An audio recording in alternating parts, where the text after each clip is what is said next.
7:42 p.m. The Grand Ballroom is a sea of silk and expensive tuxedos.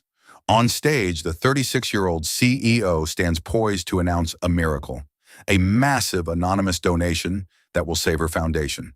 Driven by pride, she insists on thanking the benefactor in person. She steps off the stage, the spotlight trailing her every move. As she reaches the front row, a man stands up. Her breath hitches. The simple suit, the weathered hands, the familiar face. Just a few hours ago, she had mocked this very man in her office, calling him insignificant. Now he is the only one saving her empire. David is 41 years old, and his life is a testament to the quiet power of persistence. He is a single father, a widower who lost his wife 6 years ago to a sudden illness that left his world fractured, but his resolve unshaken. Since that day, his entire universe has orbited around his 10-year-old daughter, Chloe. David owns a small industrial equipment repair shop on the edge of the city. It is a place of grease, gears, and the steady hum of machinery, a far cry from the glass towers of the financial district. He lives simply, preferring the comfort of a well-worn flannel shirt to the stifling confines of a designer suit. He doesn't care for the spotlight.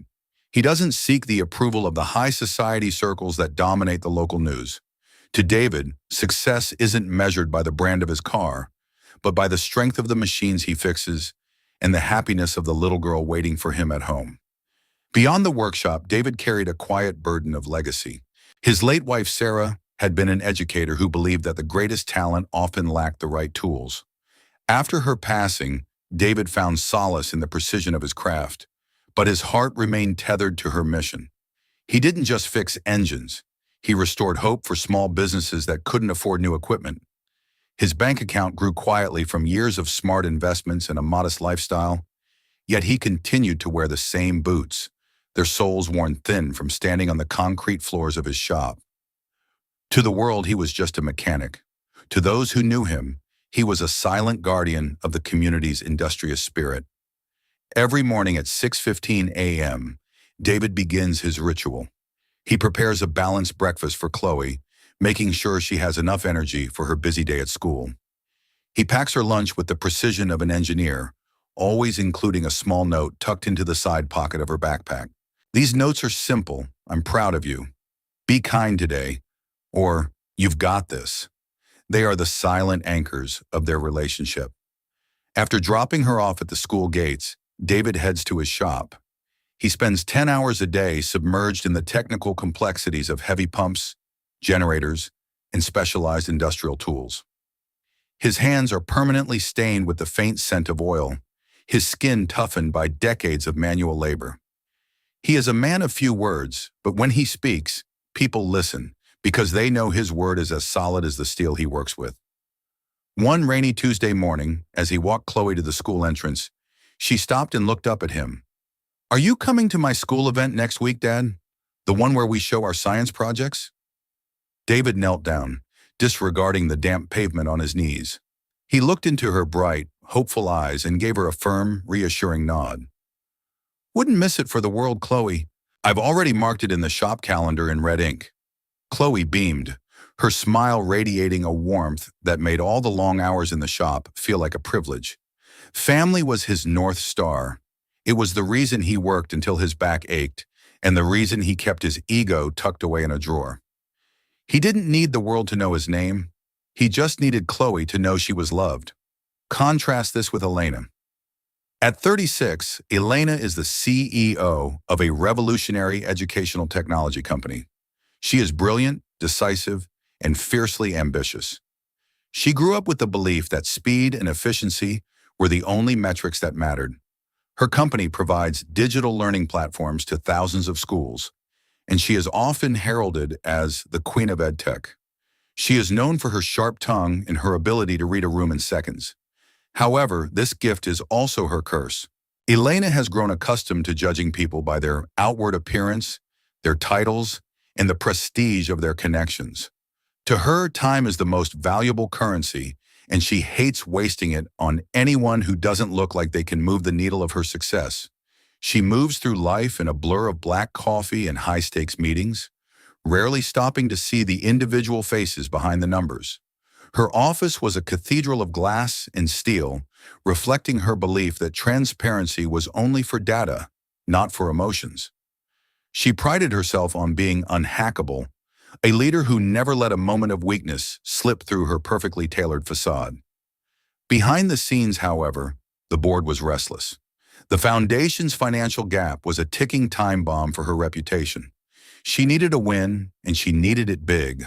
Her desperation manifested as an even sharper impatience, a coldness that made her staff tremble. She had forgotten that the end users of her technology were children, seeing them instead as data points on a global expansion map. On this particular morning, Elena was under immense pressure. Her foundation was falling short of its annual fundraising goal, and several key projects were at risk of being defunded. She sat in her mahogany-clad office, her eyes fixed on a spreadsheet that refused to balance. Her assistant buzzed through the intercom, announcing a walk-in appointment. "A Mr. David Miller is here. He says he has a proposal regarding technical equipment for rural schools." Elena checked her watch. She had 10 minutes before a conference call with New York. She sighed, her frustration bubbling to the surface. "Fine, send him in, but tell him I only have 5 minutes. I don't have time for small-scale vendors today." She didn't expect the man who walked through the door to be the one who would eventually stand before her under a spotlight. The meeting at the corporate headquarters began with a silent judgment. When David walked into Elena's office, he felt the immediate chill of the room. He was dressed in his good clothes, a pair of dark slacks and a button-down shirt that was clean but clearly not tailored. He carried a simple leather folder containing his proposal. He didn't look like a venture capitalist or a high-ranking government official. He looked like exactly what he was, a man who knew how to fix things. Elena didn't stand up to greet him. She didn't even look up from her laptop for the first 30 seconds. She was busy typing, her fingers clicking rhythmically against the keys like a countdown timer. David sat down in the chair opposite her desk. He had come here with a genuine mission. Through his work, he had seen how many vocational schools and rural training centers were struggling with outdated, broken equipment. He wanted to propose a partnership where his shop could refurbish industrial tools and donated machinery to be sent to these schools, providing students with hands-on experience that digital platforms couldn't offer. It was a grassroots initiative, born from his belief that education wasn't just about screens. It was about the tactile reality of building something. He started to explain his vision, his voice steady and earnest, speaking about the gap between theory and practice. But Elena wasn't really listening. She saw the grease under his fingernails that no amount of scrubbing could entirely remove. She saw the lack of a corporate logo on his folder. She saw a small provider trying to pitch a small idea. To her, this wasn't scalable. It wasn't tech-forward. It was manual labor, and in her world, manual labor was something you outsourced to the lowest bidder. She interrupted him before he could finish his third sentence. Her voice was polite but carried a sharp, dismissive edge. "Mr. Miller, I appreciate your passion for these schools, I truly do. But we are a global company.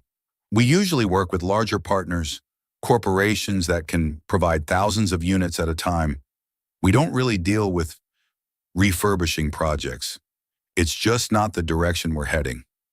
The air in the room felt heavy with her arrogance. David watched her dismiss his life's work as a project, her eyes already scanning her next email.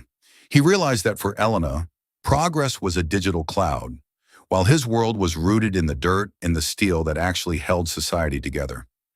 He felt a pang of sorrow for her, not because she rejected him, but because she was so incredibly isolated by her own sense of superiority.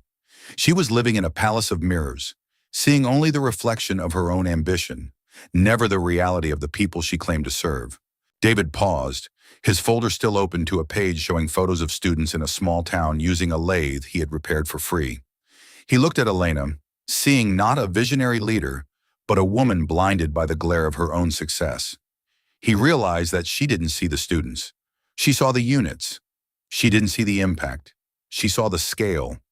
He felt a flash of disappointment, not for himself, but for the kids who would continue to learn about mechanics from a textbook because they didn't have a working engine to take apart. He didn't try to argue. He didn't mention that he had already been funding these repairs out of his own pocket for years. He didn't mention the inheritance from his late wife's estate that he had been quietly growing for a moment just like this. Elena leaned back in her chair, her eyes flicking to her watch again. She decided to end the meeting with a final, condescending blow. We deal with innovators, Mr. Miller. People who are building the future, not fixing the past. Perhaps you should try a local community college. They might have a need for your repair shop. But here, we're playing a different game. She gave him a tight, professional smile, the kind that signals the end of a conversation without the possibility of a follow-up. She thought she was being efficient. She thought she was protecting her time. She didn't realize she was insulting the very heart of the mission she claimed to lead. David stood up slowly. He didn't look angry. He didn't look defeated. He looked at Elena with a quiet, observant calm that made her momentarily uncomfortable. It was the look of a man who knew a secret she hadn't learned yet. He closed his folder with a soft thud and tucked it under his arm. He didn't beg for a second chance. He didn't try to prove his worth. He simply nodded, his movements deliberate and dignified. I understand, Elena. Good luck with your program. I hope you find the scale you're looking for. He turned and walked out of the office, his footsteps steady on the expensive carpet. Elena watched him go for a split second before her phone buzzed. Within moments, the man in the simple shirt was erased from her mind, replaced by the urgent demands of her New York call. She moved on, never imagining that their paths would cross again before the sun went down. The evening gala was a different world entirely. It was the Emerald Education Ball, the most prestigious event on the city's social calendar. The air in the ballroom was thick with the scent of expensive lilies and the underlying hum of high-level networking. This was Elena's territory. She moved through the crowd with practiced grace, shaking hands, remembering names, and projecting the image of a leader who was in total control. The foundation was the focus of the night, and the goal was to secure enough funding to launch a nationwide initiative for technical literacy. Elena was the face of the cause, and she played the part perfectly. She gave an impassioned speech about the future of learning, using all the buzzwords that made donors feel like they were part of a revolution. The highlight of the evening arrived, the announcement of the legacy donor. A hush fell over the room as the auctioneer took the stage. He announced that a single anonymous individual had pledged a donation of $5 million, a staggering amount that would fully fund the foundation's rural equipment initiative for the next 5 years. The ballroom erupted in applause. Elena felt a surge of triumph. This was the miracle she had been waiting for. This was the scale she had demanded. She felt a deep sense of validation. She had always believed that the most important people in the room were the ones with the deepest pockets and the most recognizable names. She was eager to meet this anonymous benefactor, to bring them onto the stage and celebrate their vision. The master of ceremonies signaled for quiet. Our donor has asked to remain in the shadows. He believes the focus should remain on the children, not the check. However, he is here tonight. Elena couldn't help herself. She felt that such a generous act deserved public recognition. More than that, she wanted to know who had the power to write such a check without wanting the glory. She took the microphone, her voice melodic and persuasive. To our anonymous friend, whoever you are, we cannot let this moment pass in silence. You have given us a future. Please, just for a moment, let us thank you in person. She scanned the room, her eyes searching for a familiar face from the board of directors or a tech mogul she hadn't seen in a while. The suspense in the room was electric. Elena's heart hammered against her ribs. She imagined a tall man in a bespoke tuxedo, perhaps a retired industrialist looking for a legacy. She prepared her most charming smile, ready to offer the foundation's highest honors. But as the crowd parted, the figure emerging from the third row didn't fit the mold. He didn't have the polished gleam of the elite. He moved with a heavy, grounded step that felt out of place among the fluttering silks and sparkling diamonds. In the third row, near the edge of the aisle, a man began to stand. The movements were slow, almost reluctant. As he straightened his back, the spotlight, guided by a technician who had been briefed beforehand, swung away from the stage and landed directly on him. The room went silent. Elena's smile froze. She felt the blood drain from her face as if a cold hand had been placed on her heart. The man in the spotlight wasn't a CEO of a Fortune 500 company. He wasn't a political figure. He was the man with the grease-stained fingernails. He was the small provider who fixed the past. He was David Miller. He was wearing the same simple suit he had worn to her office. But under the brilliance of the gala lights, he looked different. He looked monumental. The silence in the hall was deafening. Elena stood on the stage, the microphone still in her hand, her mind racing through the memories of the morning. She remembered her dismissive tone. She remembered the way she hadn't even looked him in the eye. She remembered saying, "We usually work with larger partners." And most of all, she remembered the mocking comment about his workshop. Now here he was. The small-scale vendor had just become the largest individual donor in the history of her foundation. The man she had deemed insignificant was the only reason her foundation was still solvent tonight. She realized with a sickening jolt that while she was talking about the future, he was actually building it. While she was looking for scale, he was providing the foundation. David didn't look at the crowd. He didn't acknowledge the gasps of surprise or the flurry of whispers that swept through the ballroom like a wildfire. He looked only at Elena. His expression was the same as it had been in her office. Calm, observant, and profoundly dignified. He didn't look like he was gloating. He didn't look like he wanted to humiliate her. He just looked like a man who had done what he believed was right. Elena felt a wave of shame so intense it was physically painful. She realized that her judgment had been based on a lie she had told herself. The lie that wealth and worth were the same thing. She had mocked a man who was inherently superior to her in every way that counted. She understood in that moment of public exposure that the person she had evaluated as not important was the most important person in the room. After the formalities of the gala concluded, the ballroom began to empty, the guests drifting away into the night in their chauffeur-driven cars. Elena found herself wandering the outskirts of the room, her heart heavy with a realization she couldn't escape. She saw David standing near the coat check, waiting for his daughter Chloe, who had been sitting with Mrs. Gable at a quiet table in the back. David was helping Chloe into her coat, his movements gentle and full of love. He looked like an ordinary father, but Elena now saw the extraordinary strength behind that ordinariness. She took a deep breath, swallowed her pride, and walked toward him. She didn't have her professional mask on anymore. She just had the face of a woman who had been humbled. "David," she said softly. Her voice lacked its usual corporate authority. David turned, his eyes meeting hers with a steady, quiet intensity. He didn't pull away. He didn't act cold. He just waited.